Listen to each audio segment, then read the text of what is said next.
Hello and welcome to our next episode of Steering Success. Our very next guest is Hussein Wehbe, who is an expert in public and private sector with over 20 plus years experience. He's a former advisor to the Prime Minister's office, a serial entrepreneur, and has led in a executive level 2 or 3 multinational businesses here in the region. Hussein, welcome. Thank you, Abdurrahman. This has been a much look forward episode for me because you and I have some great synergies in how we see the working world. I want to start with obviously just a bit of a background on yourself and how you found yourself to where you are today. Well, my story, everybody have heard it a lot of times. Yeah. I was going to say it again. I started first day after my university graduation with one of the multinationals. It was Aramex in Beirut. And this was the base for me to enter the very tough corporate world. Working in the corporate world with a multinational gave me great experience and set the base for me for what's next. Mm-hmm.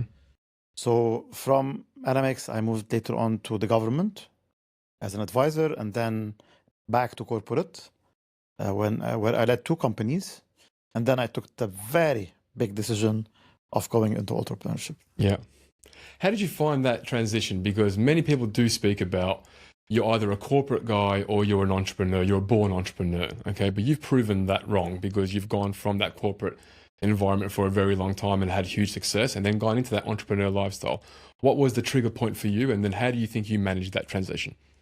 I agree with you. I always advise people, you cannot start from day one as an entrepreneur.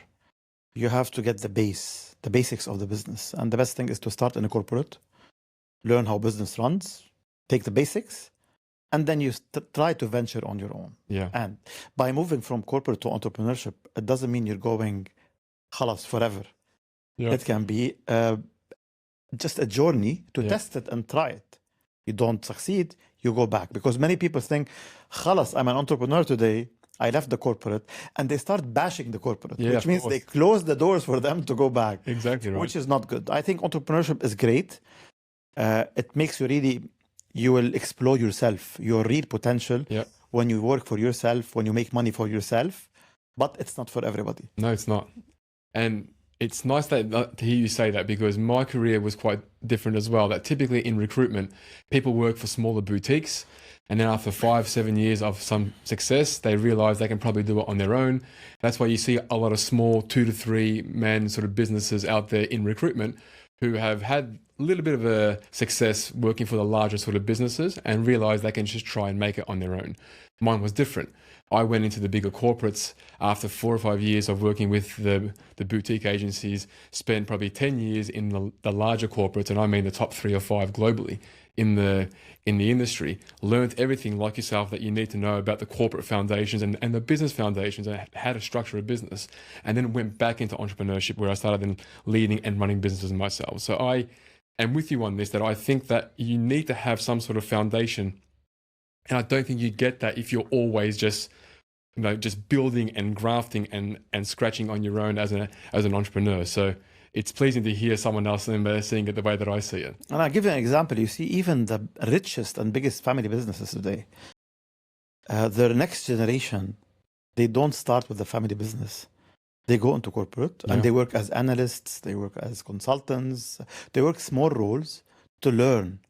And then they transit to their family business when they are ready to really be there. Yeah. Some of them will start in the family business on a very junior level, but I don't advise that. It's better to see the outer world first and then bring with you the best practices to your family business. So with that method, what do you think are the sort of milestones that they need to hit when they're going into that corporate world before they're ready to go back into that sort of family business? What are they looking for? A lot of basics you have to learn. I mean, it's not a matter of learning the small basics of how to sell, how to serve a client. No, you have to get that strategic mindset to be able to take over later a very big business and bring with you the best practices of the corporate world. Because the real best practices, let's be honest, are in the corporate world. Yeah. When it comes to compliance, corporate governance, which is available in family businesses, but it may not be that perfect. So those people or those second generation of family business leaders, when they learn those from multinationals Yeah. in a very tough way. Mm. They bring them with them to the family business groups, and this is where they succeed. And I've seen a lot of them doing this. You mentioned entrepreneur lifestyle isn't for everybody, and I agree. It's not. It's not what it says on the tin. People think that we have a nice life because we have the flexibility to do and come and go as we please, right? But it comes with a lot of stresses and a lot of struggles and pains that you and I have been privy to seeing because we deal with a lot of entrepreneurs. We work with a lot of entrepreneurs in a advisory capacity and so forth, right? So what advice would you give someone who's at that stage where they're doing well in their lives, in their careers, but they've got a venture or two that they want to sort of, go and pursue, and they want to become an entrepreneur? What would you tell them? I'll tell them to take calculated risks or steps. Yeah. You cannot jump ship by just saying, I'm not happy at my work, let me venture into entrepreneurship. Yeah. Because if you don't have the safety net, which is a proper financial stability, you will struggle. There's nothing more beautiful than having a lot of money, a lot of cash in the bank. And you know what? You say, I want to try. You leave Yeah. your job, you go as an entrepreneur, you try 1 year, 2 years, you have a Yeah. runway of 10 years financially. It's beautiful. Those people, I tell them, do it. Yeah. But if you have a runway for 6 months and you want to take the risk and you're not sure that you're going to pay your bills, don't do it. The second advice is do it on the side while it's not having any conflict of interest with your existing company. And many companies allow you to do entrepreneurship, but you have to declare those. So Yeah. this is always my advice, to have a plan B. You have to have a plan B. You cannot run away, Abdurrahman. You can't. Plan B is very much important.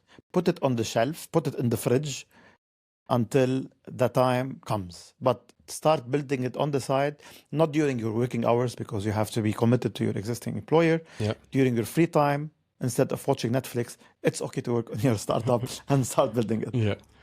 I'm going to try to put you on the spot here because the startup ecosystem, there's mixed opinions depending on who you speak to about the ecosystem here in this part of the world, right? There are people who are overly optimistic about what's been happening, and some that see it as a sort of not a negative, but they see more of the struggles and pains. Where do you, or how do you rank the ecosystem here when it comes to the startup world? The startup world today, as we speak, is different than 3 years back Yeah. or 4 years back. You remember everybody used to come, get investment in 1 week, a lot of cash, sell dreams to investors, and then they crash. Mm-hmm. And then you know what happened recently in the ecosystem globally and what Yep. happened in Silicon Valley and everywhere have changed the whole ecosystem. Today, you cannot come and say, I want to be an entrepreneur and raise funds and think that it's an easy task. Yep. It's one of the toughest tasks today because investors are very much aware Mm-hmm. that the old days are gone. Yeah. We're not going to just believe a pitch deck with some decorative information in it, no matter how much strong you are as a founder. Yeah. Unless you're talking about if you want to be an entrepreneur who wants to bootstrap, start by yourself, almost no cost other than your personal expenses, but again, on the side.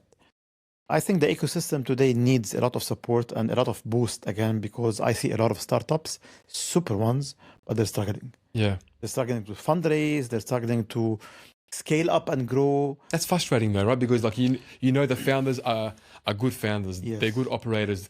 The idea, the concept is a good idea and concept, yet they're still in a position where they can't secure funding, and then therefore there's a good chance the business might actually fail.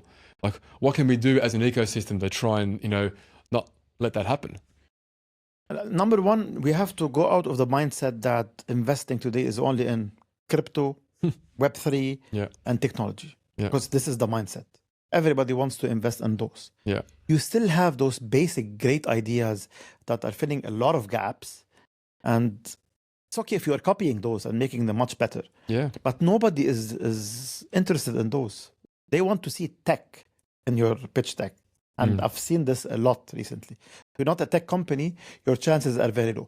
Maybe we as entrepreneurs in the ecosystem, we need to support each other by starting maybe to cross-sell each other, to give business to each I other. love that. Yep. I mean, why not? Why can't we create a formal ecosystem, a formal, I don't know what you call it, a group or whatever it is, on a regional basis, where every startup will give business to a startup. And this is how we grow together. Yeah. Sometimes we are rejected by multinationals when we go to sell them because they say you're too small. We would rather get a bigger company who's more experienced. No. Every startup founder today almost was an executive in one of the top multinationals. Mm-hmm. And they are the people who built those multinationals. Yeah. So we have to trust them. And that's a big problem that we see today. Yeah. You're one of the very few people that I know that has the experience in the corporate life at a high level, government in a advisory capacity, and the startup ecosystem as an entrepreneur. Okay. Highlight the major differences between the three.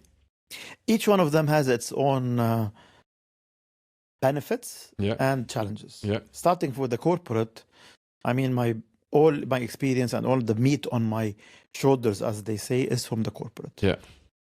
So I will never regret starting in the corporate, and I still love the corporate.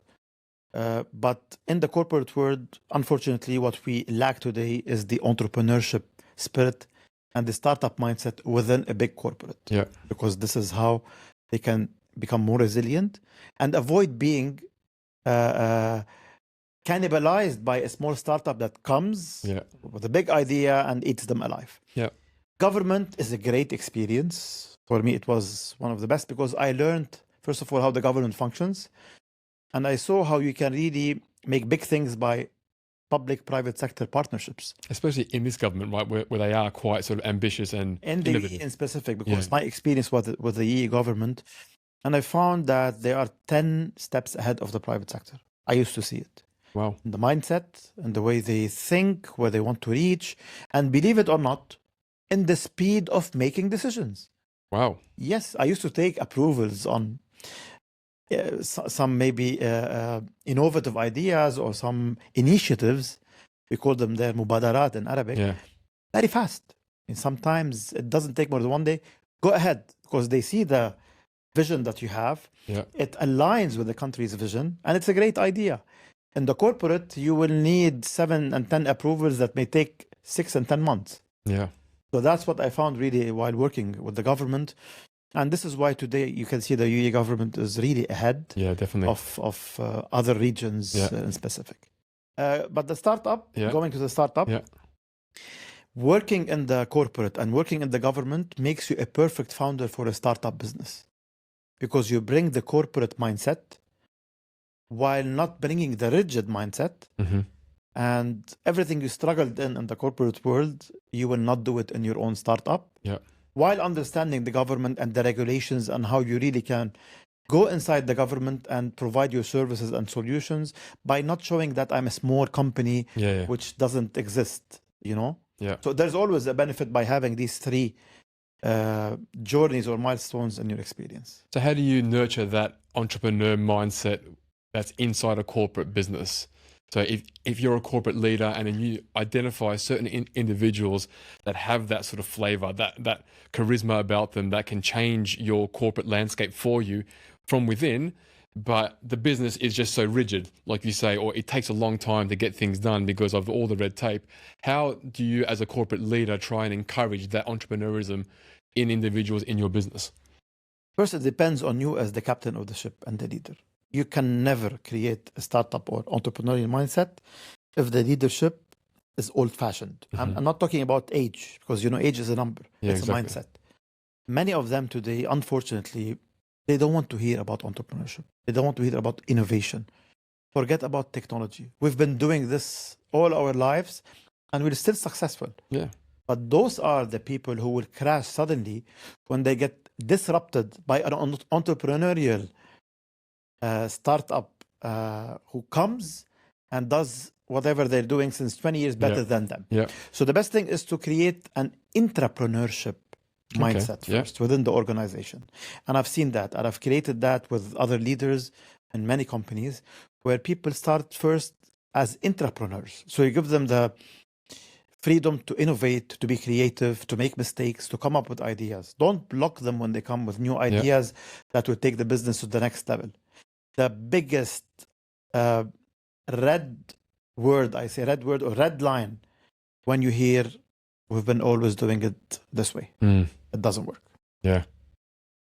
Leadership is a big thing for me. I've been talking about it and trying to work with individuals for a very long time on this, and I've been lucky enough to have people invest in me in earlier on in my career with corporate psychologists and development skills and so forth, which has helped me throughout my career. I know that you're big on, leadership styles and how to sort of get the best out of your people and so forth. Like, give us a bit of a snippet as to your own sort of leadership style over the last sort of few years. To tell you from where I got my leadership style, I wasn't born with that leadership style. I was led in a great way, which made me very comfortable and successful. And I wanted to lead my people in the same way. Yeah. So I copied my leaders, Love literally. that. Yep. And to answer your question, I mean, I learned and I'm today implementing empathetic leadership, servant leadership, inspirational leadership that are totally opposite to the toxic, cutthroat, and arrogant leadership. Yeah.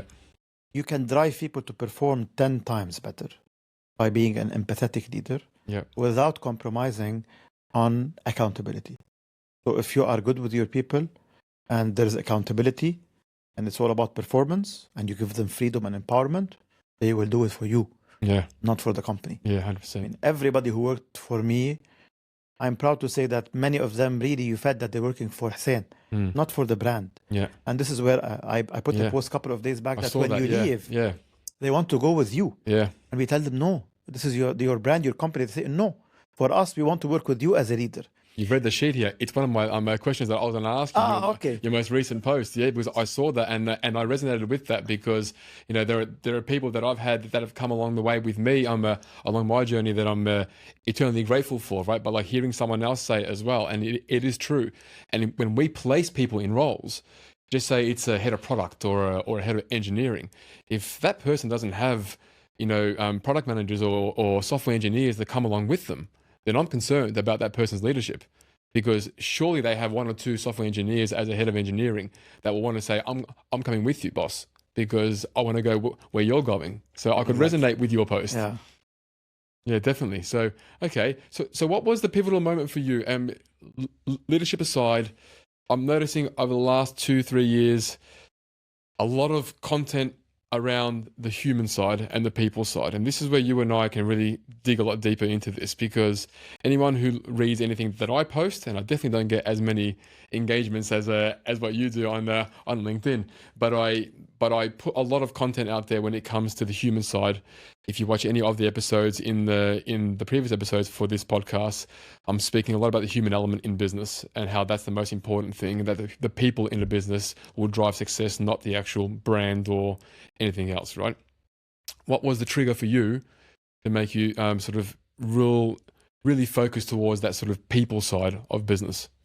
Because I noticed that in every business I led, performance and numbers are the outcome of people. Let's be realistic here. Yeah. Numbers don't come on their own. They can come on their own if you are a very big brand whom people just, without the need to put any effort. I mean, sometimes there are brands today, you can be a 0 people company and you can still make business, but very limited.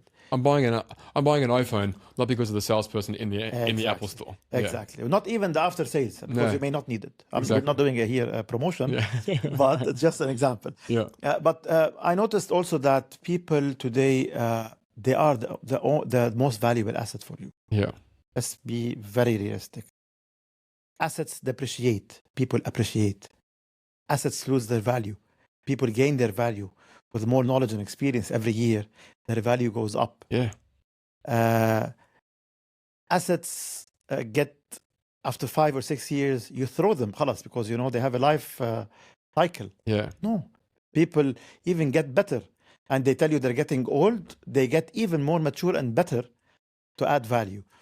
So all those made me see that if I don't focus on people, people will not focus on my business. We don't focus on people, people will not stay. You can really focus a little bit on people and they will stay for 2 or 3 years. I don't want people to come and stay for 2 or 3 years. I've invested in them. I've developed them. I've given them all the tools. I want them to stay forever. So without people, there's no business. And that's, I think, the formula that we have. Number-oriented leaders don't understand that. No, they don't. At all. No. But the moment they see that people are demotivated and not performing, then it will be a wake-up call for them, and then they have no other option but to really care about people. But you cannot do it in a fake way. But those type of leaders typically don't have empathy either, which is what you mentioned earlier as one of the skill sets about your leadership, is that they don't look at people as human beings. They look at them as number generators or revenue generators in their business. So they have a cost assigned to them, right? And then based on that, they look at what are they getting? What's my ROI from that cost that I'm putting into this individual? I learned this a long time ago that, and recruitment is a sales environment. It always has been, it always will be. People try and shy away from it, and they almost apologize for being a recruitment consultant when they shouldn't, because we provide a service. But the people who work in our industry, they are judged on their numbers. But you need to look at the human being, that person could go through so many life challenges that you don't know about. They could go through a sickness, a death in the family, a divorce, or whatever else it may be. There's so many different personal problems that could impact their performance, that if you don't look at that individual as a human being and only based on just judge numbers, like you mentioned, then you're ruling out, so many other factors that are impacting that person's performance, and you're not taking any sort of care towards that individual, that you've spent so much time identifying that person, attracting that person, onboarding them into your business, and yet you're willing to just cut them loose, without giving them the support and the care and the love to make them stay and be successful. It doesn't make any sense to me. Try and make it make sense to me why business. It doesn't. Yeah, it will never make sense. But I'll tell you something. I learned maybe the hard way. You can never change. Sorry to say the word, arrogant leaders. Yeah. Or people who are just there for numbers. Yeah. These people are just born like this. It's a character. It's an attitude, and they always will ignore or neglect the fact that if you lost people, business will go down. They will say, no, nothing will happen. And the word everybody is replaceable has two meanings. Yeah. Yes, you can replace everybody, but you cannot replace the same person with another person who's as good as that person. Yeah. You can replace roles. And this is where weak managers or leaders, when good people come and resign because they're under stress or they're underpaid, the leader or the manager will say, it's okay, we can find somebody else. And this is the weakness from that specific manager. Look, leadership is a very complicated it is. Responsibility. I mean, not everybody can be a leader. And number-oriented people are there in the company thinking of their retirement plans. Yeah. They don't want to really rock the boat or innovate or be creative because they say, I have still 5 or 6 years. I'm going to retire, go and sit in Honolulu or in Maldives, and whatever happens after me, I don't care. Yeah. And that's the problem today, by the way. So yes, it's a big problem. Number-oriented, of course, every business is number-oriented, but you have to put people above everything else. Yeah. On the same topic, let's bring it more to the startup ecosystem, right? Because I've been privileged to be given access to a lot of early stage startups in sort of pre-seed, seed round and so forth, when they are at that sort of 10, 15, 20 sort of people potentially, and they're looking to potentially scale. Those crucial hires in those early stages, they are so crucial. You got to get the right people. It's not only a skill set, it's the right people. They got to live the values. And we do a lot of coaching and training with businesses, especially sort of startup businesses, about setting their sort of company values and what's important to them and the type of human beings that they want coming into the door. In your advisory capacity, when you do that with founders, have you found that there's a lack of understanding about the importance of this when you're talking to businesses? I've seen this few times because founders today, especially when you are a startup, there's 2 ways of choosing and hiring people. They depend on maybe agencies, which is great, but it shouldn't be an agency that collects CVs only. And some of them hire from their network. Yeah. So this is what I always advise as a start, at least for the senior roles with them, the executive team. Although you shouldn't have an executive team in a startup. You don't need CEO and CFO and COO and a lot of titles we see today, which is killing the purpose of a startup. Because everybody should do everything. Yeah. Today, me and you as founders, we do everything. You are the CEO, the CFO, the COO, and everything else. But finding the right team, again, it depends on the market knowledge or the product knowledge, but also the soft skills are very important. I always focus when I want to hire people with me, or if I want to find a co-founder, I don't look at the experience. I look at his or her soft skills. Name some of those soft skills. First of all, for me, I need somebody innovative and creative. I need Yeah. somebody who thinks forward, Yeah. not somebody who comes and just, puts roadblocks on any Yeah. ideas. People-centric. Yeah. They should be people-centric. Even if you are a CFO, you will not work with me if you are not people-centric. Yeah. You have to invest in people before investing in everything else. Yeah. If That's it's- rare for a CFO.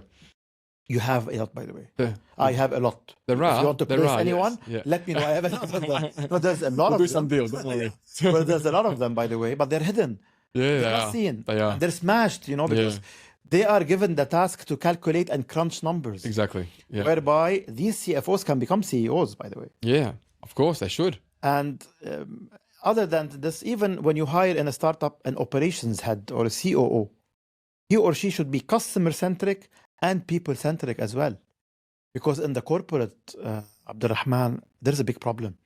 There is always disconnection between departments. They're silos. Operations work for their own objectives. Sales work for their own objectives. So no, I want people to come and join me. I'm building a startup. People who come very hungry and passionate to do everything. There's no job description. Yeah. Initially, there is no job description. Anybody who can generate business, you're welcome. You'll be rewarded for that. Anybody who can see a operational problem and put his hand and fix it, you're welcome. Yeah. There is no way you can tell anybody, this is not your area, don't step on my foot. Mm-hmm. For me, I have a very big allergy against this. Yeah. You mentioned that because, and I thought of, there was a business back home in Australia that I joined. It was a large corporate. It was the second largest business in the world when it comes to our industry. But they built their business in Asia Pac through acquisition. So everywhere else in Europe, it was organic growth, like most businesses in our industry. But this business bought 13 or 14 different recruitment companies and branded them one business, which was Randstad. And it's a global name, $14, $15 billion sort of turnover. And I was looking after the Victorian sort of business there, which was roughly around 180 odd sort of people. The country had around 770 consultants. When I joined, 13 different businesses, 13 different CRMs, 13 different values, 13 different personalities, and it was mayhem in that office. No one was talking to each other.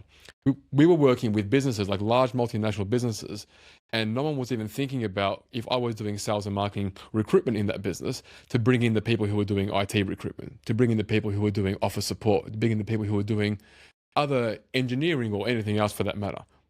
They weren't talking. And it took leadership meetings, one after the other, 360 sort of reviews with the leadership team to get them to work out. There were 20 or 27, 28 managers / leaders that were sitting in the boardroom every week, every month. We filtered that down to 9, I think it was. We removed all the people that were managers but not leaders. Yeah. Because there's a huge difference with someone who supervises, who's managing a P&L and looking after a business, but not necessarily leading the business the way that you want them in line with your company values. Until we did that, the business was in chaos because they were all just hanging on to who their old brand was before they were acquired. But once we got those leaders in place and then we started driving that part forward, all of a sudden the business came together. And it was beautiful to watch from inside, to see how everyone was collaborating and working together. And the key to it was the people. It was the human side to business. It was that everyone came together because everyone was thinking the same way, wanting the same things at the same time. So hearing you say that as well, that there's a struggle with all different businesses not talking, just made me trigger to actually think about that. With one objective, I'll give you a story example. In one of the companies, my first meeting was, introducing myself and everything. I got all the heads of departments because I heard there were silos. So my first tone setting was, each and every one of you, as a head of department, as an executive, as a C executive, whatever it is, you are all responsible for the overall performance of the company. If I have a service failure, all of you here, finance, legal, everybody is responsible.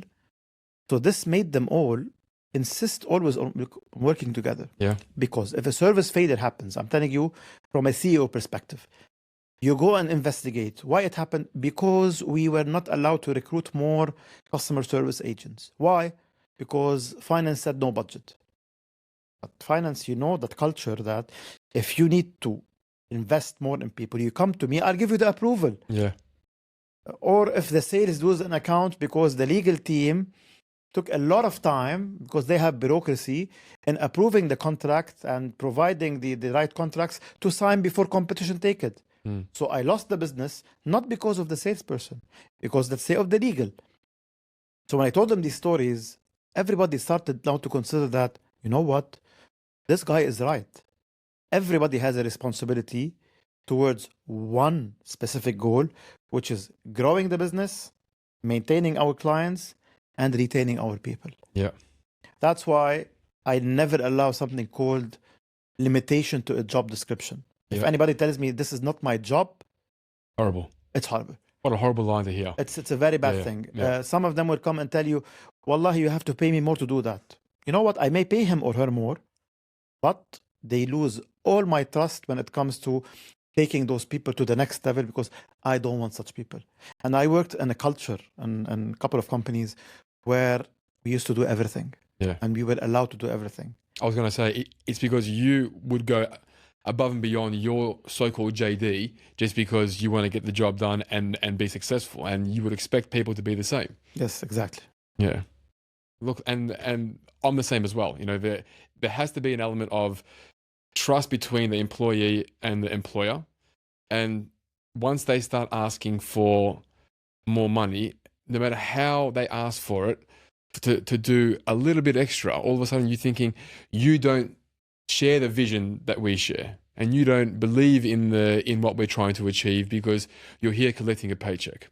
And I get it. There's nothing wrong with collecting a paycheck. But when you claim to be something that you are part of the vision, and then you are really deep down only someone claiming just that paycheck, then you're misleading me, because you're telling me that you're one thing that you're not. And that's when the trust becomes broken between the two. And the secret is from day one, because we're talking about startups in specific and how to build a company from scratch. But the culture is the foundation of the organization, which you set as a founder based on your own values. And then you hire people who think and adopt the same values. And these people will build for you and hire for you people with the same passion and mindset. Yeah. There is always a debate. Should we hire people who come with a cultural fit? I don't see this necessarily, because you need people coming a bit with a different mindset to challenge you inside. So sometimes they say, we just need people who are culture fit. You cannot have everybody fits the culture. You need some people who will be rebelling, as we say, right? Am I saying the right word? Respectfully, yes. Yes, in a nice way. Yeah, exactly. Just to challenge you, I mean. Yeah. Otherwise, you have sheep just going in just the one direction, just saying yes all the time, right? Exactly. So this is important, but culture fit is important. I mean, I need people to come and understand that, okay, in this company, you can do everything. In this company, you can allow everybody to contribute with you towards the vision of the organization, or towards the common goal and the shared values that we have. Yeah. When you build a corporate culture, or when you transform a corporate culture, shared values is the golden word here. Yeah. Everybody should have shared values so that they will be on the same line. Do you find early stage founders identify what those values are quick enough? Not all, no. Unfortunately, I see many founders are very much busy in building the products, building, trying to find business, commercial activities and everything. And they miss building the DNA of the organization. When do you think they need to get that done? At what stage in their business, in their startup? Before they launch. Before they launch. When you are scratching on the paper what to do. Yeah. When I tell you it's the DNA, Abdurrahman, it's the DNA. 100% it is. I mean, today I know companies, I'm not going to mention companies. Some of them... You can if you want to. Huh? You can if you want to. No, some of them, because, the competitors will be upset. But some of them still the founders' values, the values of the founders are still there. But you know what? I can give you an example as a country, not as a company. The UAE.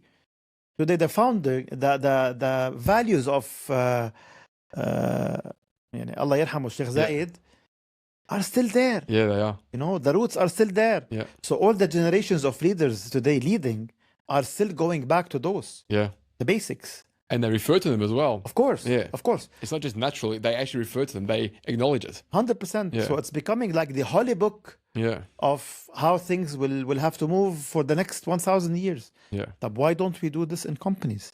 Yeah. So put the values before you even do the pitch deck. Yeah. I know sometimes investors, they don't care.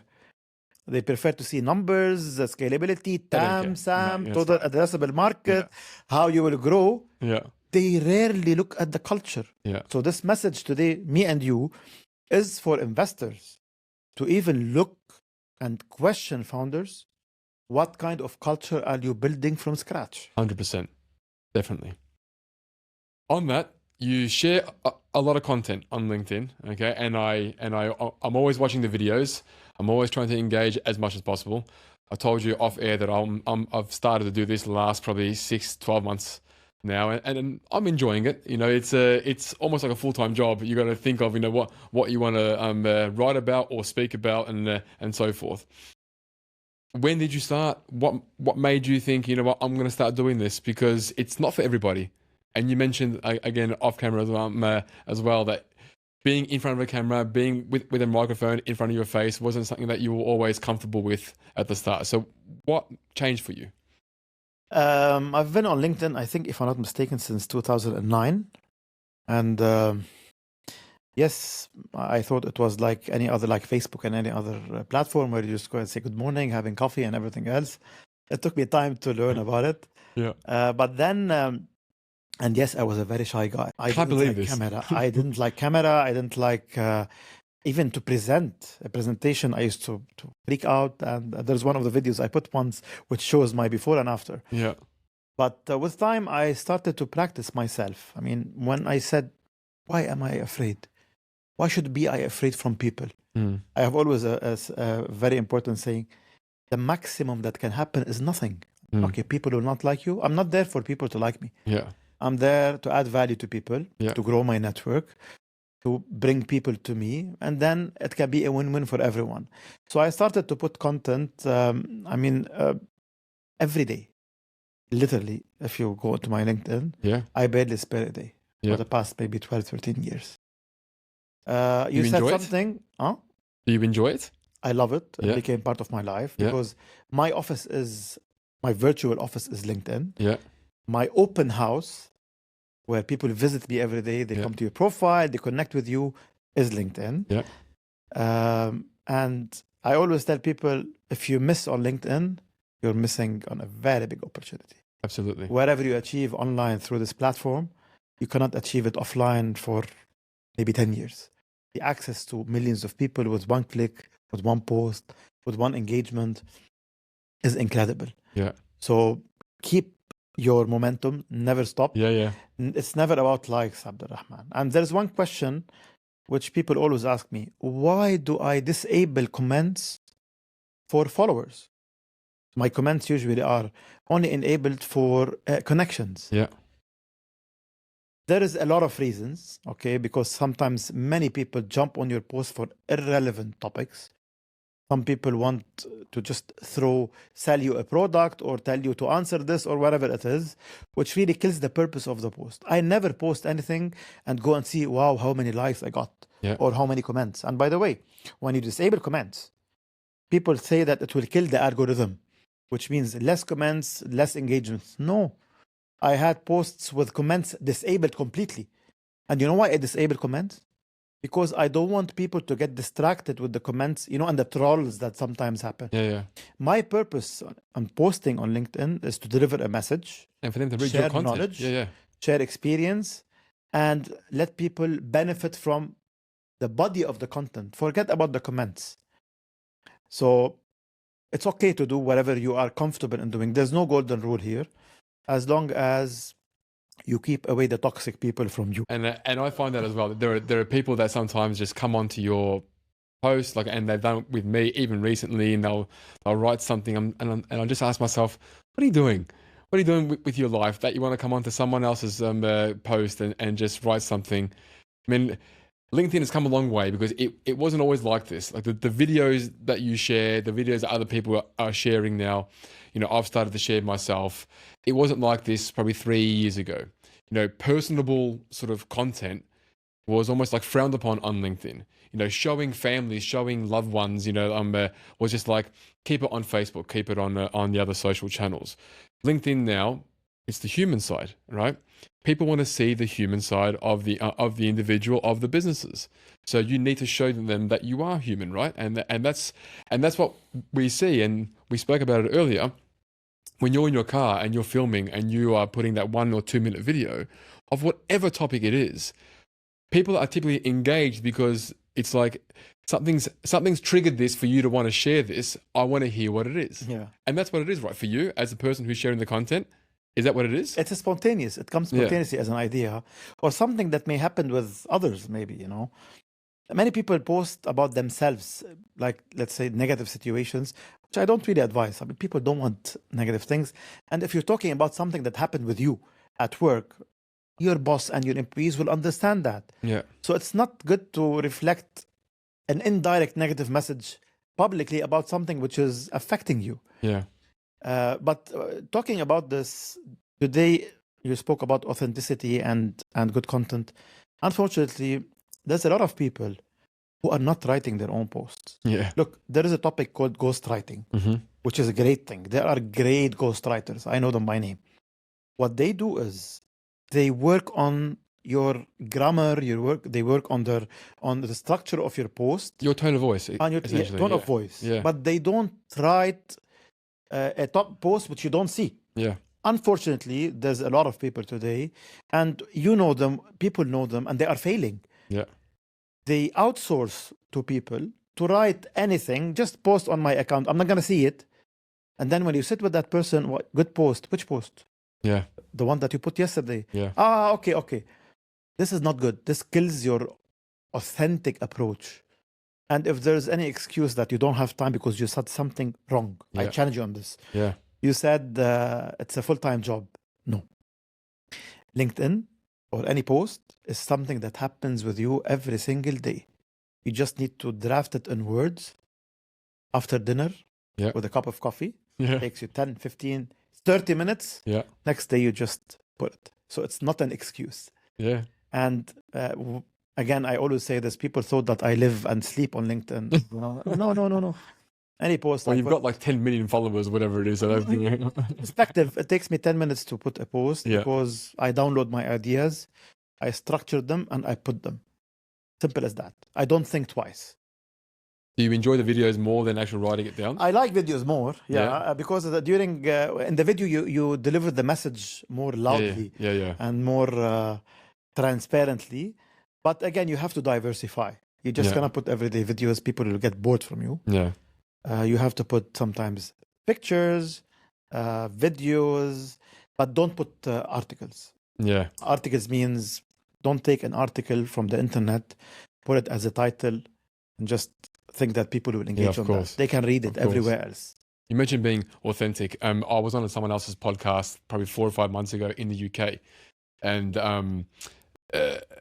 it really hit home for me because it was the first time I almost allowed myself to be semi-vulnerable about my past and about my struggles working in Australia, being like a Muslim man with a name Abdurrahman and so forth, right? And I had a lot of British Muslims reach out to me that I didn't know who they were personally on LinkedIn and send me voice notes about how that episode almost inspired them, made them feel good because they could relate to the struggle of being like a Muslim in like a non-Muslim sort of country, right? And I was like, well, I have something to offer. I have something to share.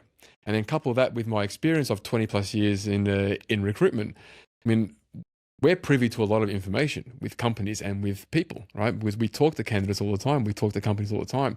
We know a lot, right? And so there's a lot of content there that we could be sharing to the outside world so they can be educated about this. And you touched on it. It's as long as the people who are listening or reading your content, you don't care about the engagement. You don't care about how many likes. We're not here for superficial reasons why we're doing this. We want to just reach people so they learn something from what we say. So if someone listens to your 2-minute video or to my 2-minute video, and they walk away with a 1% development or increase in how they do something, that's a win for us. 100%. I think, yeah, 100%. It's a matter of you being a giver. You don't make money on LinkedIn. Yeah. Okay? No, of course not. It opens for you, of course, networks and horizons, and people approach you for business because they trust you.